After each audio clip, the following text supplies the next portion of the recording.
He's one of many that are just flying, jumping shit.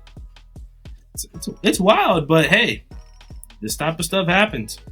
This is what, when you try to cover stuff up, covering stuff up doesn't work. It just doesn't work. Yeah. No matter what, if you try to cover mess up, it's going to grow. And it's going to get bigger. Yeah. By the time you come back and see it, it has turned into a monster. And it's going to destroy everything you have.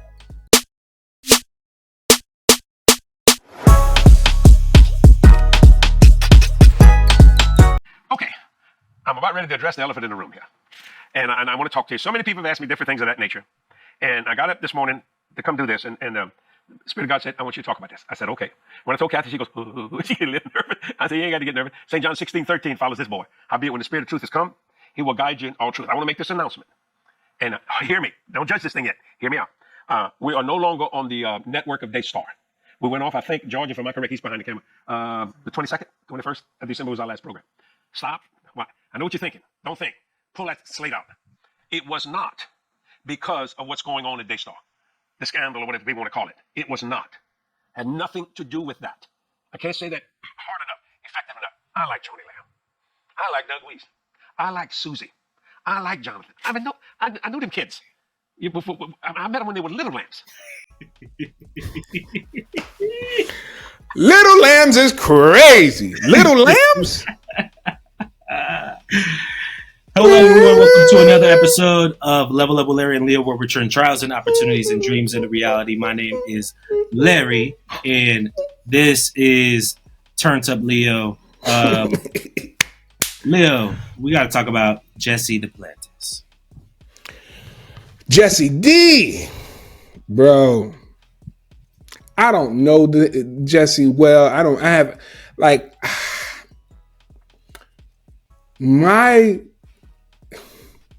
let me hold back.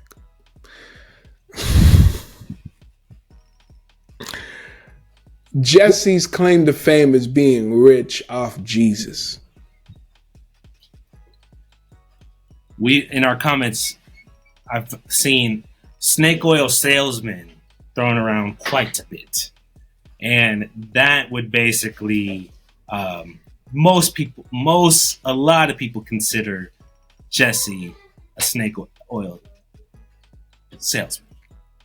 That's crazy. But here he's talking about he left Daystar, and there's a lot of people leaving Daystar. A lot of people, a lot of preachers, a lot of shows are jumping off Daystar, and right now it's low key a sinking ship. He said that the Lord told him, and we could watch a little bit more of this, but he said the Lord told him to leave back in September. Just like he told him to leave TBN. He said, and he gets real spiritual with it, real deep. Right? Bro. Yo, just wow, watch it.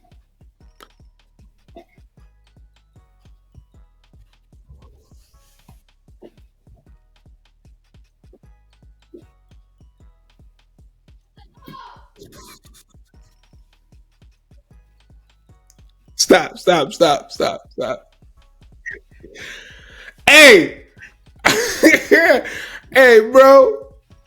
I don't agree with Duplantis much, but God might have told him that. You know what Duplantis looks like? You know what he sounds like? That's my business. He's like, finally, it's not me getting dragged on. You know when you're the person who's always getting dragged, you're like, oh, there's a scandal, and it don't have nothing to do with me at all. I wasn't involved at all. Oh, thank you, Jesus. I could just. I felt that when he said, oh, that's my business.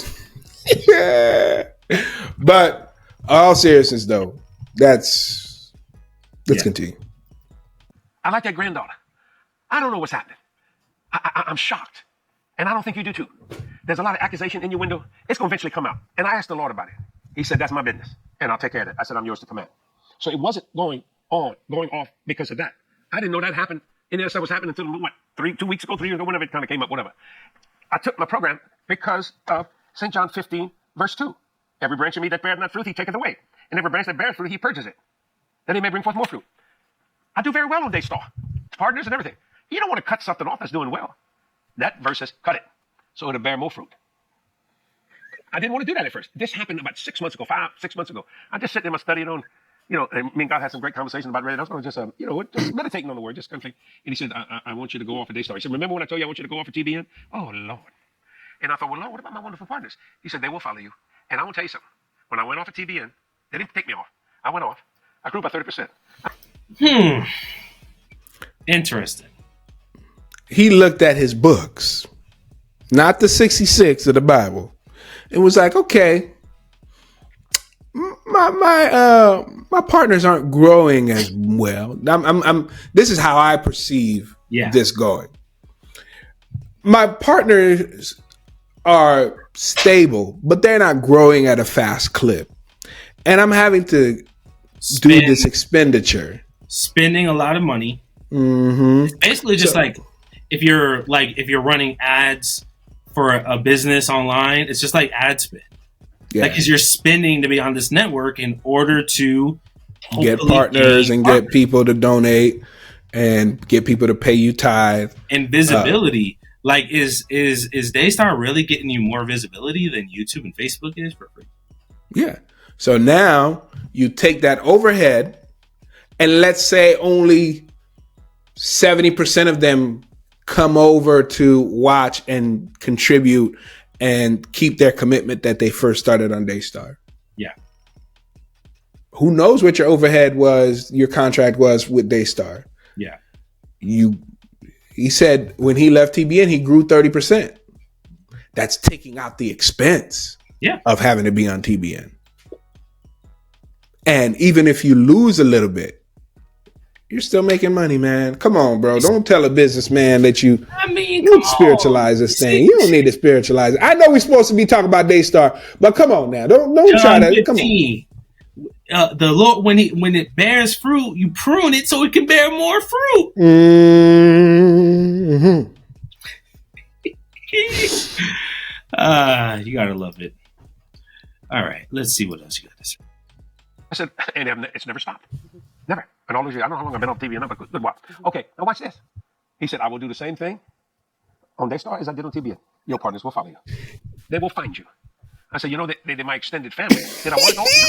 Was it doing good? Yes. What, do I have financial trouble? No. Look at me.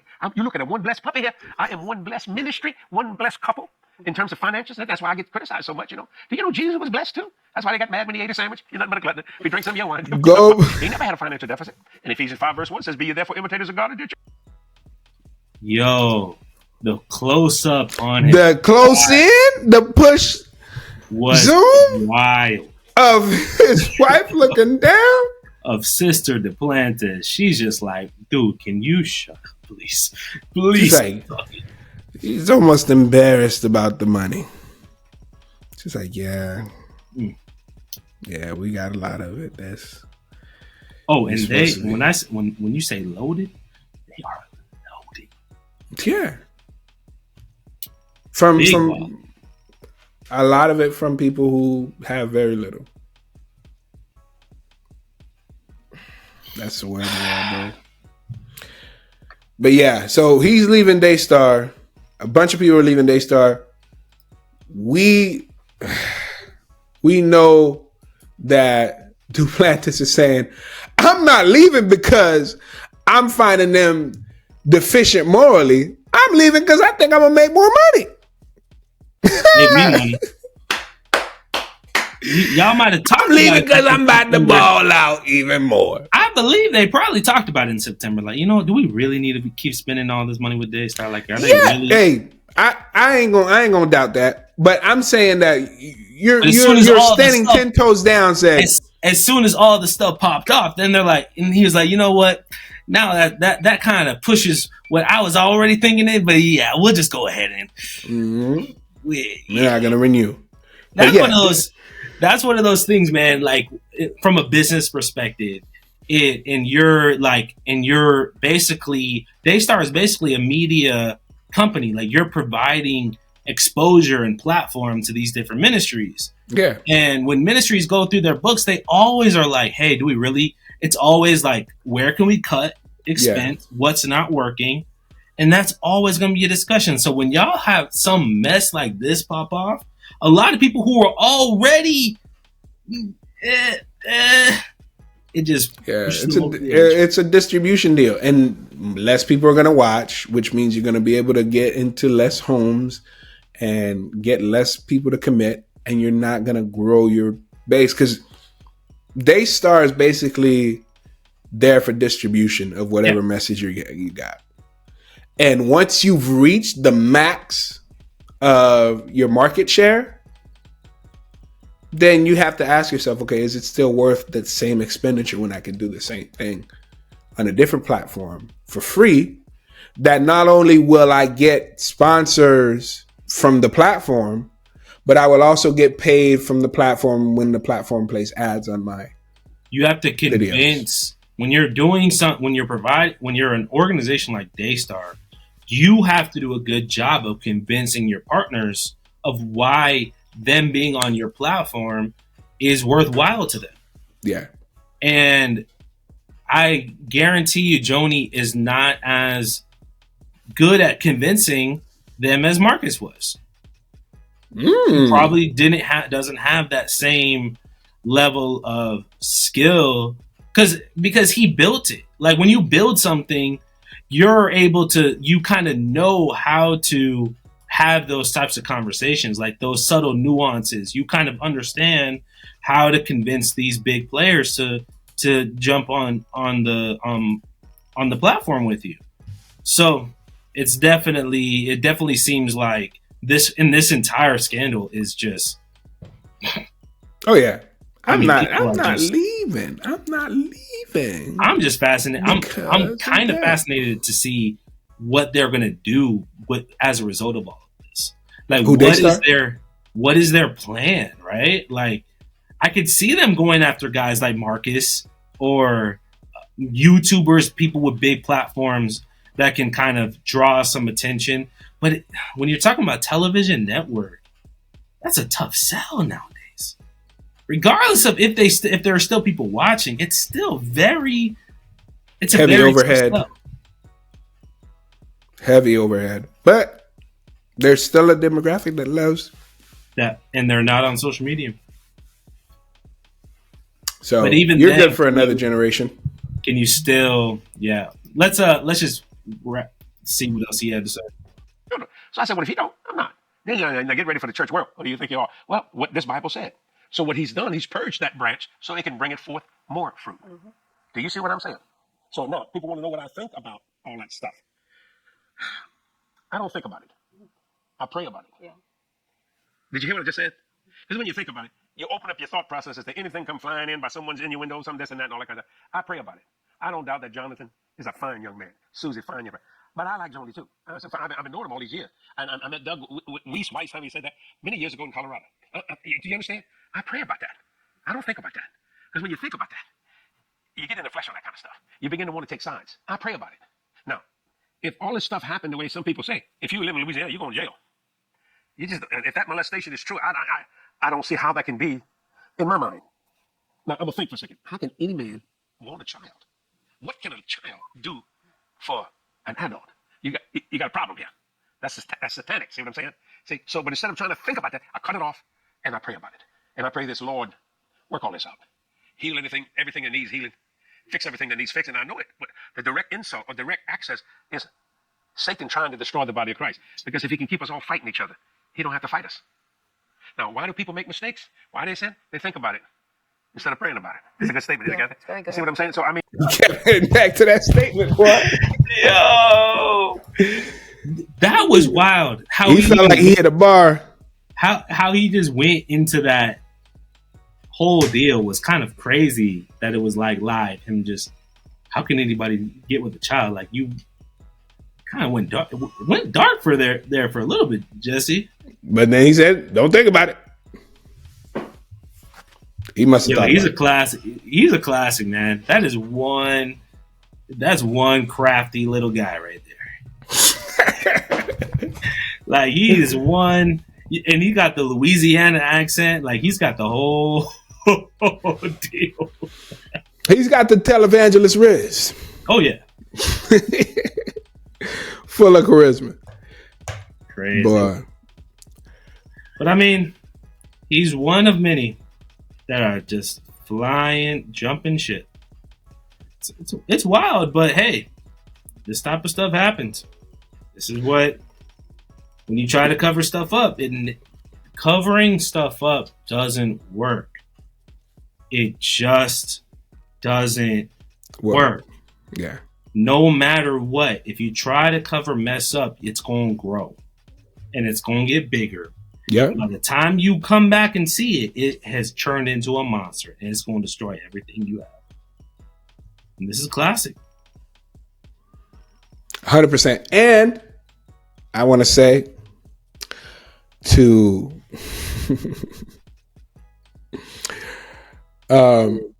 do this, he knows what it's going to be. He knows what he's going to be. It's messed up, man. Like if Joni for real, if you like Joni, you kind of you're not. Joni's got to do something, man. I know something crazy is going on at Daystar right now. The numbers aren't looking good. But it can be leveraged as an opportunity to raise even more money. Funny story. You remember what happened with New Birth and Eddie Long? Yeah. When all of that stuff popped off, and especially after after the whole thing popped off, their church dwindled. Massive building where you basically got like 300 people showing up. Big echo. But those 300 people held it down. Oh yeah. That's the inner circle. That they made sure every bill was paid. Yep. They made sure that nothing for years and years before eventually they brought Jamal Bryant, and Jamal Bryant, church is popping. Yeah. Just because he came, he brought the energy. Now it went from 300. Now they're packing out more. And he came single. I know it's this deviating off of what we talking about. Yeah. He was fresh. He was divorced. He came in single. And you know a single preacher coming to gonna fill them seats. Gonna fill them seats. He ain't single no more. But see, I'm not sure. That's an interesting dynamic. I'm not sure how it'd be interesting. But the funny thing is, and this is totally off topic, the person he married was actually one of the pastors on staff. So she has her own ministry. So that seems very strategic, because they had already connected with her and her ministry. Ooh, that might have been the way of keeping the ladies. She's in there, and then, oh man, look, it's the spiritual mother and spiritual father coming together. It's a beautiful thing. Mm-hmm. That's a for single pastors. That's a way. I want no parts. Want no parts. Man, let's have the conversation in the comments. Like, subscribe, share. Let us know how you feel. Thumbs up on the videos, please. If you want to be a vibe. Subscribe. We'll see y'all later. Peace.